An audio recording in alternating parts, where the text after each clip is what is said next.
Greetings, fiends. It's your old pal Horror Mike doing a restream of Friday night's show, which is part one of the sci-fi and horror films of the 1960s. So we're over here on Tubi because their selection of 1960s genre films is pretty much unbeatable. And appropriately enough, we begin with the 1968 classic horror film Curse of the Crimson Altar, also known as The Crimson Cult. This film starred Boris Karloff, Michael Gough, Barbara Steele, looking pretty green, and Christopher Lee, and some sexy parties.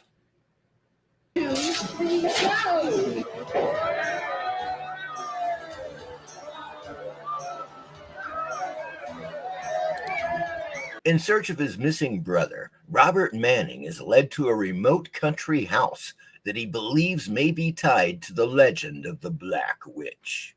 And here is a crude yet effective trailer for the film under the title The Crimson Cult.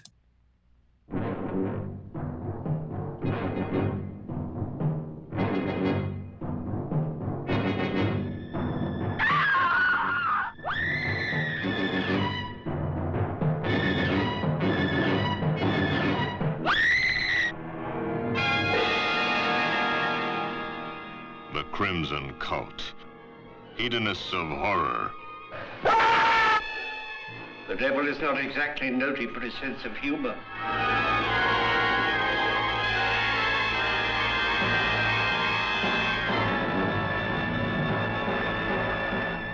A servant of man and the devil. My brother stayed here, didn't he? What happened? Tell me what happened to him! Dead. A journey into the unknown terrors of the world of black magic.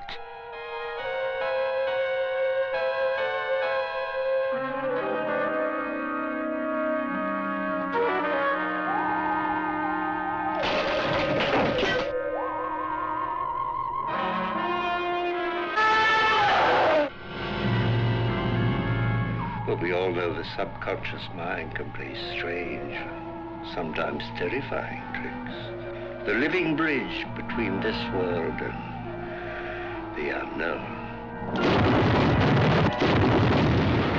Burn the witch! Burn the witch! Boris Karloff in his last and most diabolic role.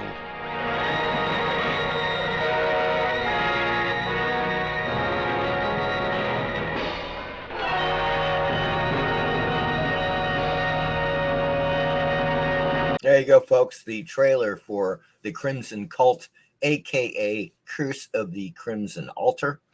I like this film a lot. I've seen it a couple of times. My only complaint with it is a rather abrupt, disappointing ending. When you consider that the story is very good, the cinematography is above average. The lighting, everything in this film is very well done.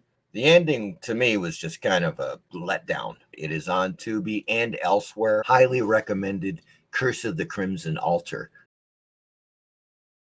Next up, one of Roger Corman's Edgar Allan Poe adaptations, The Pit and the Pendulum, starring Vincent Price. In 16th century Spain, a deranged man believes that the ghost of his wife is haunting the castle after he learns that she was buried alive. Directed by Roger Corman, starring Luana Anders, Anthony Carbone, John Kerr, Vincent Price, and Barbara Steele. As with other Corman adaptations of Edgar Allan Poe's work, this is once again a kind of loose adaptation. However, it is very good. I really enjoyed the Corman adaptations of Poe's work immensely. Vincent Price is in top form in this film, as is Barbara Steele. Hats off to Corman for tackling a lot of really excellent Poe stories. Swinging into a whole new kind of exploitation film, let's take a look at the Astro Zombies. Early 1968 Ted V. Michaels sci-fi horror film starring John Carradine, Tura Satana. Oh, yes, folks. Directed by Ted V. Michaels. And as it says, as luck would have it, a mad doctor's humanoid robots, cobbled together from the body parts of innocent victims, get loose and go on a killing spree. This is one crazy freaking movie.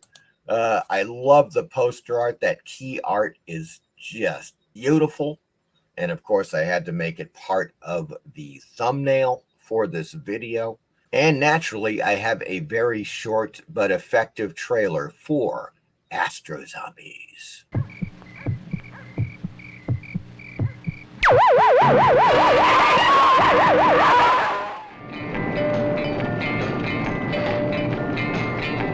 What we discuss here, gentlemen, must remain in the confines of this room. It is done, Francho. It seems our Dr. DeMarco has succeeded in creating a subservient zombie. Police arriving at the scene reported several shots at point-blank range had no effect on the suspect. We're convinced that Dr. DeMarco has created an Astro Man with a defective brain. This time we must not fail to remove the emotional characteristics. Our only hope of recovering our original creation is to be sure that this brain is a pure calculating machine. We will add this circuit to the memory bank until we can effect an exchange with the first Astro Man. One day we'll be able to fill the memory bank with the most brilliant minds in the world, preserved forever for the benefit of mankind. There you go, folks. Love those little toy robots. Check it out, especially if you're a Tura Satana fan and you have not seen Astro Zombies. I think you want to check it out. Next up, folks, we have Castle of the Creeping Flesh, one that you may have never heard of.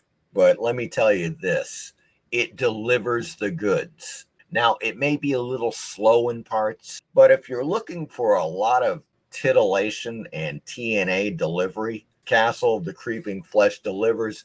And it delivers immediately. They don't waste any time getting into it. In need of body parts to revive his dead daughter, a mad scientist's problem is solved when a group of drunken partygoers stumble into his castle. Yes, a group of drunken partygoers after attending a sexy party. Yes, it's another one of those films that has a sexy party scene, much like The Crimson Cult. And we find that in the 1960s, this was kind of a theme in many films. They had to have a sexy party somewhere in the film. Next up, we have Devils of Darkness. In a French graveyard, Satanists perform an unspeakable ceremony to raise the dead vampire, Lord Count Sinistre. And once again, yes, you guessed it, there's a sexy party in The Devils of Darkness. Let's take a look at a trailer, shall we?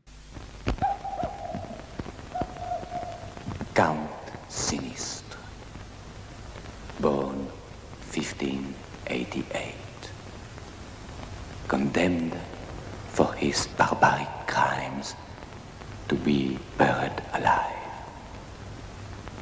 Because thine eye be evil, thy whole body be full of darkness.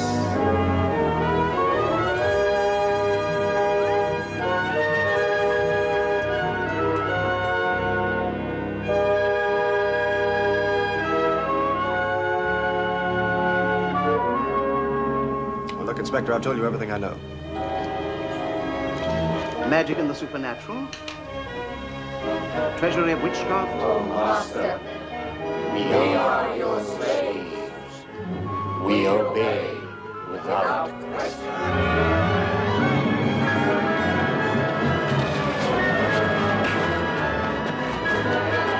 It is too late. Sinistre, the devil of darkness.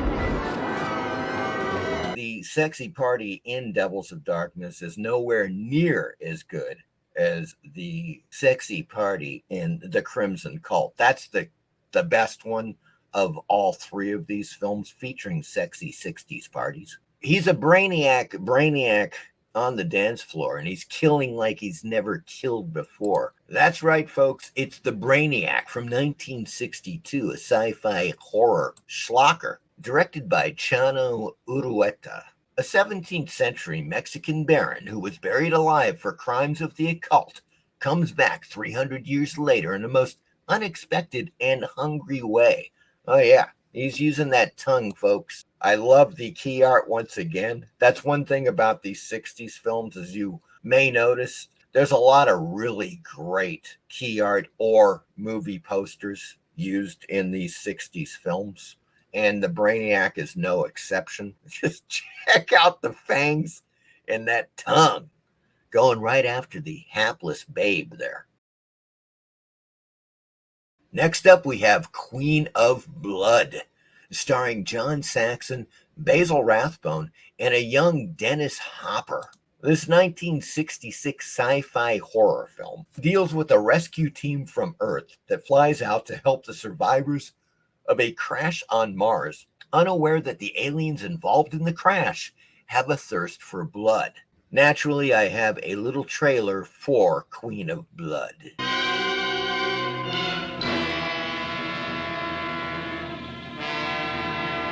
Queen of Blood. A tantalizing, mystifying enigma.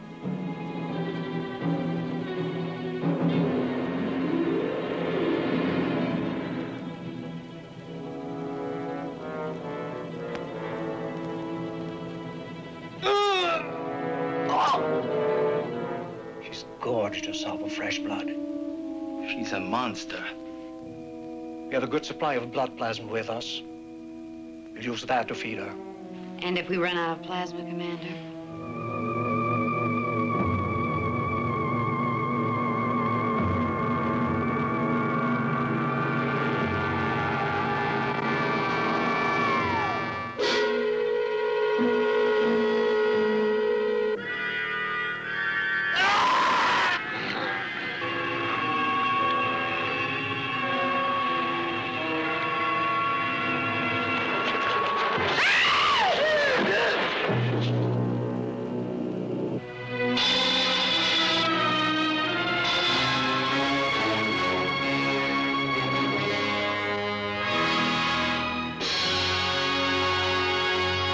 There you go, folks.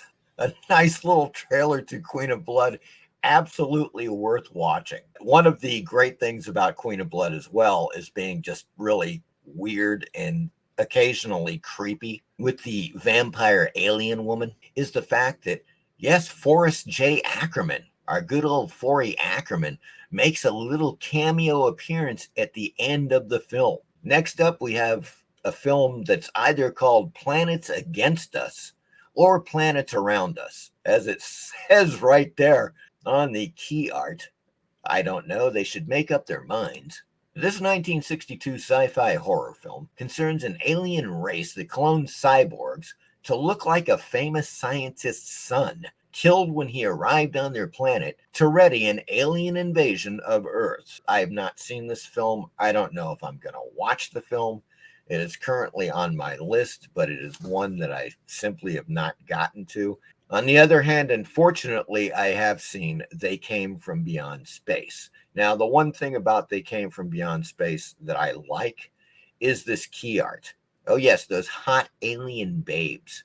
As it says, when scientists investigating a strange meteor shower succumb to an alien force, it's up to a lone immune astronomer to stop the spreading plague in this 1967 sci-fi adventure film. I don't know as much about adventure as boredom.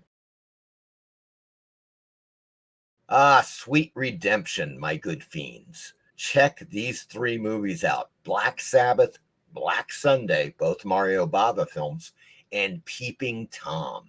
Woo, that's a triple threat right there. First, we have Black Sabbath, one of my favorite horror anthology films. This is a 1963 flick from Mario Bava, starring Boris Karloff, Mark Damon, Michelle Mercier, Massimo Righi, Jacqueline Pirot, amongst others. As it says, a trio of horror stories follows a stalked sex worker, a vampire-like monster who preys on his family, and a nurse haunted by her ring's rightful owner.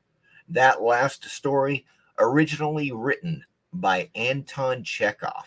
and adapted to the screen in this film. I have a tasty little trailer for Black Sabbath for you.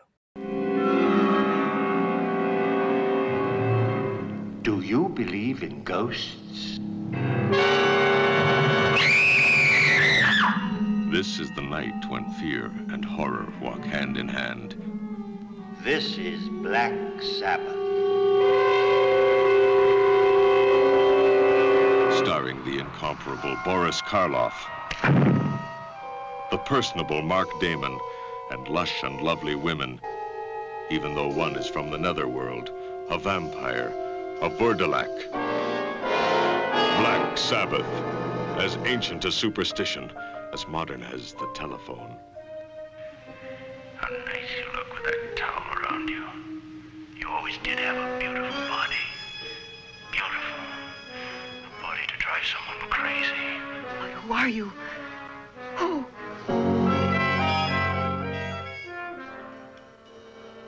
Black Sabbath, the bare truth about the unbelievable, such as the brilliant beauty of a priceless jewel that holds within the body of a buzzing fly a vengeful woman's murderous spirit.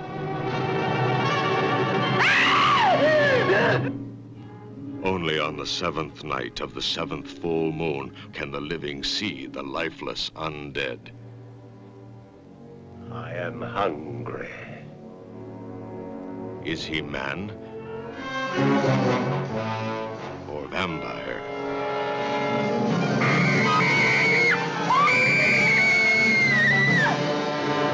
An adventure into black magic that goes beyond the boundaries of the supernatural. And a man's devoted love is welcomed by a woman's deadly lust for his blood.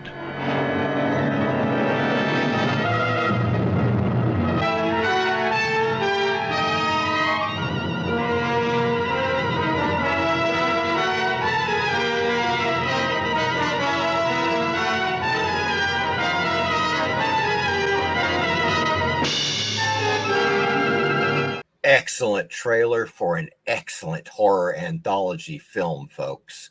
Black Sabbath is one to see if you have not seen it. Mario Bava in the 1960s is practically unbeatable. Okay, Boris Karloff in this film, in the Burdalak sequence, is creepy as hell. All of the sequences are excellent. There's not a dud in the bunch. Next up, another excellent Mario Bava film, this time a little earlier. Black Sunday from 1960. A vengeful witch and her servant return from the grave and begin a bloody campaign to possess the body of the witch's beautiful look-alike descendant. Starring the enchanting Barbara Steele. Black Sunday is another must-see film, folks. It is in black and white, glorious black and white, with the directorial prowess of Mario Bava. Last but not least, it's Peeping Tom, the most talked about film of the year, suitable only for adults. All of the key art here for these films, Black Sabbath, Black Sunday, and Peeping Tom, are just top-notch.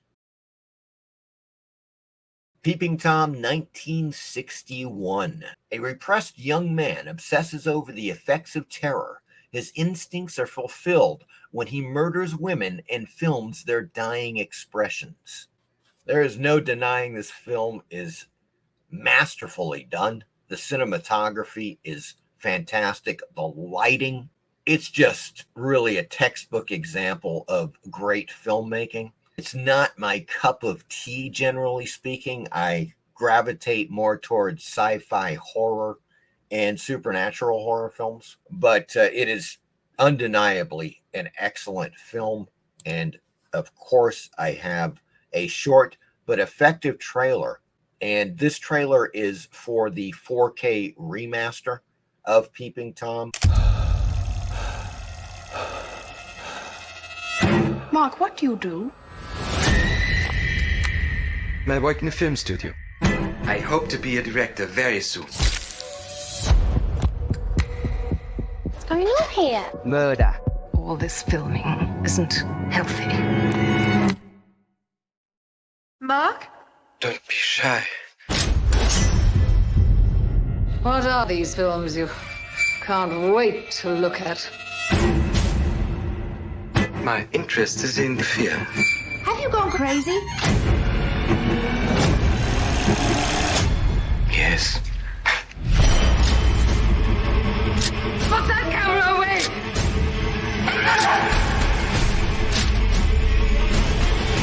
Whatever I photograph, I always lose.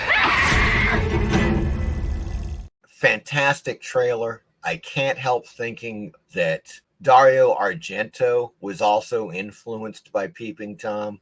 It's just the cinematography, the lighting, the intense colors in this film. Highly recommended. It is new on Tubi. Check it out. Put it on your list if you watch films on Tubi, which you should, because their selection is incredible. You should really check out Peeping Tom. That goes for Black Sunday and Black Sabbath in this list, as well as the Crimson Cult. I hope you enjoyed this shortened version of Friday Night's 1960s Sci-Fi and Horror Films Part 1. And as always, please like and subscribe. Thank you.